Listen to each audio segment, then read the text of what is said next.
ورحمۃ اللہ وبرکاتہ۔ الصلاۃ والسلام علیک یا رسول اللہ، الصلاۃ والسلام علیک یا حبیب اللہ، الصلاۃ والسلام علیک یا نور اللہ، وعلی آلک واصحابک یا حبیب اللہ صلی اللہ تعالی علیہ وسلم۔ اللہم صلی علی سیدنا و مولانا محمد فی اول کلامنا، اللہم صلی علی سیدنا و مولانا محمد فی اوسط کلامنا، اللہم صلی علی سیدنا و مولانا محمد فی آخری کلامنا۔ اس درود پاک کو کوئی بندہ مغرب میں پڑھ لے تو فجر تک، اور فجر میں پڑھ لے تو مغرب تک درود پاک پڑھنے کا ثواب ملتا رہے گا۔ انشاءاللہ اس کی عادت بنائیں۔ میرے پیارے آقا صلی اللہ تعالی علیہ وسلم کے پیارے دیوانوں، ہم برکات شریعت سے میاں بیوی کے حقوق کے حوالے سے درس سن رہے تھے۔ مزید باتیں انشاءاللہ سننے کی سعادت حاصل کریں گے۔ حضرت جابر رضی اللہ تعالی عنہ سے روایت ہے کہ رسول اللہ صلی اللہ تعالی علیہ وسلم نے ارشاد فرمایا، تین شخص ہیں جن کی نماز قبول نہیں ہوتی اور ان کی نیکیاں بلند نہیں ہوتی۔ پہلا، بھاگا ہوا غلام جب تک اپنے آقاؤں کے پاس لوٹ کر نہ آئے اور اپنے آپ کو ان کے قابو میں نہ دے دے۔ دوسرا، وہ عورت جس کا شوہر اس پر ناراض ہے۔ تیسرا، وہ نشہ والا جب تک ہوش میں نہ آئے۔ ان تین لوگوں کی نمازیں قبول نہیں ہوتی۔ مذکورہ حدیث میں فرمایا گیا کہ تین شخص ایسے ہیں کہ وہ خواہ کتنی ہی نیکیاں کیوں نہ کرے، اللہ عز و جل کی بارگاہ میں ان کی نیکیاں غیر مقبول، اور کل قیامت کے دن ان کی نیکیاں ان کے منہ پر مار دی جائے گی۔ میرے پیارے آقا صلی اللہ تعالی علیہ وسلم کے پیارے دیوانوں، اس سے اندازہ لگایا جا سکتا ہے تین لوگوں میں ان عورتوں کے بارے میں آیا ہے جو عورتیں اپنے شوہروں کی نافرمانی کرتی ہیں اور ان کے دلوں کو تکلیف پہنچاتی ہے اور انہیں ناراض رکھتی ہیں، ان کا کیا حشر ہوگا کہ ان کی ہوئی ساری نیکیاں برباد اور غیر مقبول ہو جاتی ہے۔ لہٰذا عورتوں کی ذمہ داری ہے کہ وہ ہمیشہ اپنے شوہروں کو راضی رکھنے کی کوشش کریں تاکہ ان کے اعمال قبول ہو سکیں اور کل بروز قیامت شرمندگی سے اللہ کی بارگاہ میں بچ سکیں۔ دنیاوی اعتبار سے بھی شوہروں کی ناراضگی باعث ضرر ہے۔ آپ نے مشاہدہ کیا ہوگا کہ جو عورتیں اپنے شوہروں کے حقوق کی ادائیگی نہیں کرتی ہیں اور انہیں ناراض رکھتی ہیں، ان کی زندگی چین و سکون سے محروم ہو جاتی ہے اور آئے دن گھر میں جھگڑا لڑائی ہوتی رہتی ہے اور زندگی جہنم کا نمونہ بن جاتی ہے۔ لہٰذا عورتیں اگر اپنی ذمہ داریوں کا احساس کریں اور اپنے شوہروں کو راضی رکھنے کی ہر ممکن کوشش کریں تو ان کی دنیاوی زندگی بھی سنور جائے گی اور آخرت میں بھی اجر و ثواب کی مستحق ہو سکیں گی۔ میرے پیارے آقا صلی اللہ تعالی علیہ وسلم کے پیارے دیوانوں، صاحب تفسیر نعیم تحریر فرماتے ہیں، مرد کے بھی عورت پر کچھ شرعی حقوق ہیں جس کے ادا نہ کرنے پر مرد عورت کا خرچہ بند کر سکتا ہے۔ پہلا، عورت کو ضروری ہے کہ مرد کو اپنے پر قابو دے بشرطے کہ کوئی شرعی خرابی حیض وغیرہ نہ ہو۔ دوسرا، عورت کو لازم ہے کہ شوہر کے بے اجازت اس کے گھر سے نہ جائے۔ تیسرا، عورت کو لازم ہے کہ شوہر کے گھر میں اسے نہ آنے دے جس کے آنے سے شوہر ناراض ہوتا ہے۔ یہ حقوق شرعی تھے، رہے حقوق اخلاقی وہ بے شمار ہیں۔ عورت مرد کے لیے کھانا تیار کریں، بوقت ضرورت اس کے کپڑے سیے اور دھوئے، بلکہ ہر طرح اسے راضی رکھنے کی کوشش کریں۔ حدیث شریف میں ہے کہ اگر غیر خدا کو سجدہ کرنا جائز ہوتا، سجدہ کرنا کسی کو جائز نہیں ہے۔ اگر ہوتا تو حضور فرماتے اگر ہوتا غیر خدا کو سجدہ کرنا جائز ہوتا تو میں عورتوں کو حکم دیتا کہ وہ اپنے شوہروں کو سجدہ کرے، کیونکہ ان کا حق بہت زیادہ ہے۔ شوہر کا حق مرد عورت پر بہت زیادہ ہے۔ اس کے گھر کو آراستہ رکھیں، اس کو راضی کے لیے رضا کے لیے بناؤ سنگار کریں، اس کی بغیر اجازت نفلی روزے اور نفلی نماز بھی مشغول نہ ہو، غرض کہ اس کی ہو کر رہیں۔ اگر نفلی روزے رکھنا ہو تو شوہر کی اجازت لیں۔ میرے پیارے آقا صلی اللہ تعالی علیہ وسلم کے پیارے دیوانوں، آج ہمارے مسلمانوں کے گھروں کا جائزہ لیں تو دین سے دوری کی بنیاد پر گھروں میں جھگڑے ہوتے ہیں۔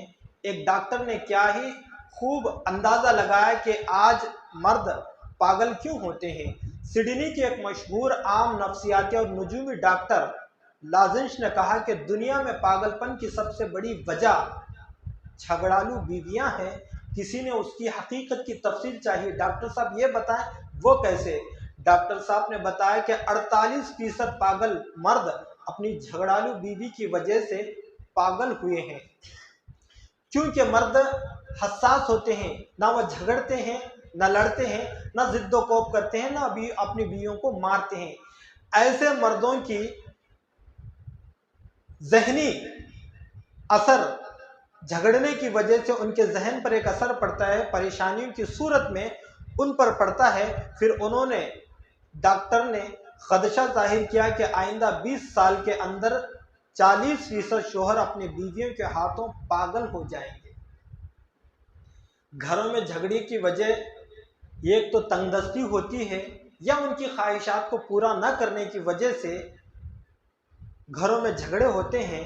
اگر ہم اسلام کا جائزہ لیتے، اسلام میں زندگی گزارنے کا طریقہ ہم ڈھونڈتے تو گھر جنت کا گہوارہ بن جاتا۔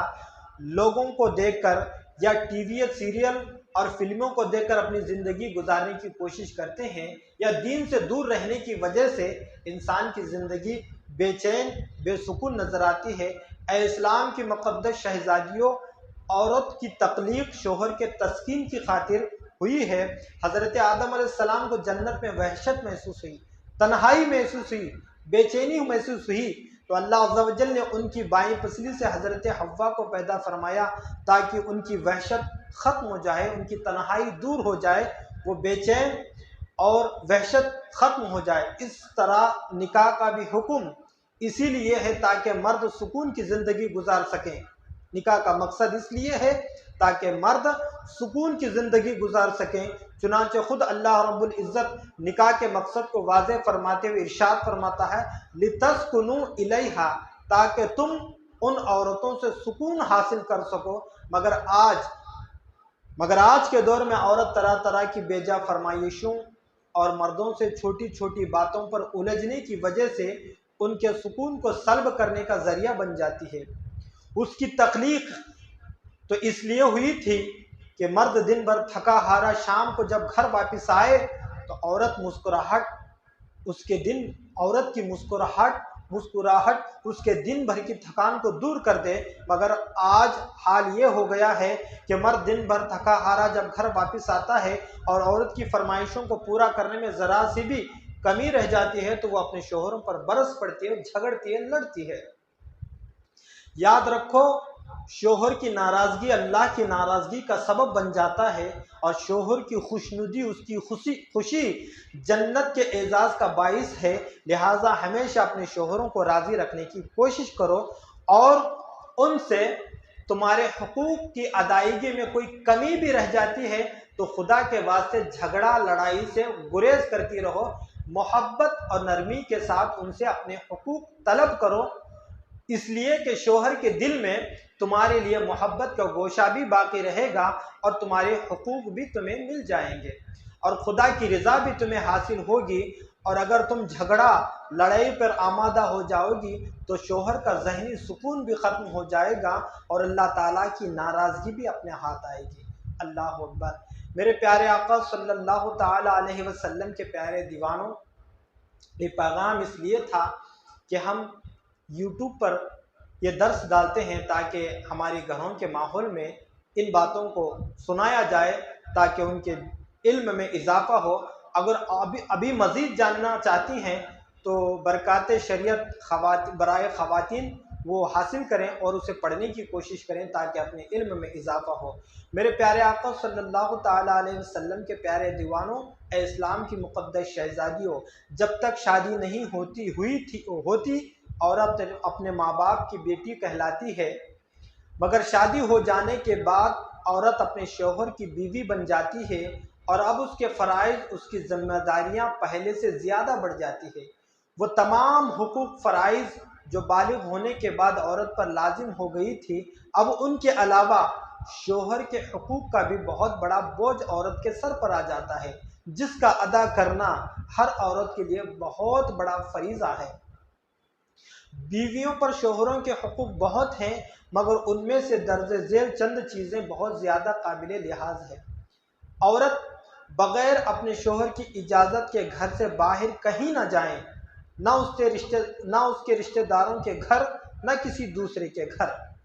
شوہر کی غیر موجودگی میں عورت پر فرض ہے کہ شوہر کے مکان اور مال اور سامان کی حفاظت کرے اور بغیر شوہر کی اجازت کے کسی کو بھی نہ مکان میں آنے دے، نہ شوہر کی کوئی چھوٹی بڑی چیز کسی کو دے، بغیر اجازت شوہر کی کوئی چیز نہ دے۔ شوہر کا مکان اور مال اور سامان یہ سب شوہر کی امانتیں ہیں اور بیوی ان سب چیزوں کی امین ہے۔ اگر عورت نے اپنے شوہر کی کسی چیز کو جان بوجھ کر برباد کر دیا تو عورت پر امانت میں خیانت کرنے کا گناہ لکھا جائے گا اور اس پر خدا کا بہت بڑا عذاب ہوگا۔ اللہ اکبر۔ عورت ہرگز کوئی ایسا کام نہ کرے جو شوہر کو ناپسند ہو۔ بچوں کی نگہداشت، ان کی تربیت اور پرورش خصوصاً شوہر کی غیر موجودگی میں عورت کے لیے بہت بڑا فریضہ ہے۔ عورت کو لازم ہے کہ مکان، سامان اور اپنے بدن اور کپڑے کو صفائی ستھرائی کا خاص طور پر دھیان رکھے، میلی کچلی نہ بنی رہے بلکہ بناؤ سنگار سے رہا کرے تاکہ شوہر اس کو دیکھ کر خوش ہو جائے۔ حدیث شریف میں ہے کہ بہترین عورت وہ ہے جب اس کا شوہر کسی بات کا حکم دے تو اس کی فرما برداری کرے، اور اگر شوہر اس کی طرف دیکھے تو اپنے بناؤ سنگار اور اپنی اداؤں سے شوہر کا دل خوش کر دے، اور اگر شوہر کسی بات کی قسم کھائے تو وہ اس کی قسم کو پوری کر دے، اور اگر شوہر غائب رہے، گھر سے غیر موجود رہے تو اپنی ذات اور شوہر کے مال میں حفاظت اور خیر خواہی کا کردار ادا کرتی رہے۔ میرے پیارے آقا صلی اللہ علیہ وسلم کے پیارے دیوانوں، بہترین بیوی کی ایک مثال انبیاء کی زندگی میں ملتی ہے۔ حضرت ایوب علیہ السلام کی بیوی کا نام بی بی رحمت تھا۔ یہ آپ کی بڑی فرما بردار تھی۔ حضرت ایوب علیہ السلام جب بیمار ہوئے، تمام جسم شریف میں آبلے پڑ گئے، بدن مبارک سب کا سب زخموں سے بھر گیا۔ حضرت ایوب علیہ السلام پر ایک اللہ کی آزمائش تھی، 12 سال تک بیمار رہے۔ ایک آزمائش تھی اللہ والوں کے، سب لوگوں نے ان کا ساتھ چھوڑ دیا، مگر آپ کی بیوی نے آپ کو نہ چھوڑا، وہ آپ کی خدمت کرتی رہی، اور یہ حالت کئی سال تک رہی۔ ایک روز آپ بازار گئی تو راستے میں شیطان طبیب بن کر لوگوں کا علاج کر رہا تھا، ڈاکٹر بن کر، اور اعلان کر رہا تھا کہ میرے پاس آؤ، ہر مرض کا علاج ہے۔ بی بی رحمت نہ جان سکی کہ یہ شیطان ہے، اپنے مقدس شوہر کے غم میں ان کا علاج دریافت کرنے کو اس کے پاس چلی گئی اور کہا کہ میرے شوہر بیمار ہیں اور یہ انہیں شکایت ہے۔ شیطان نے اسی غرض کے لیے تو طبیب کا بھیس بدلا تھا۔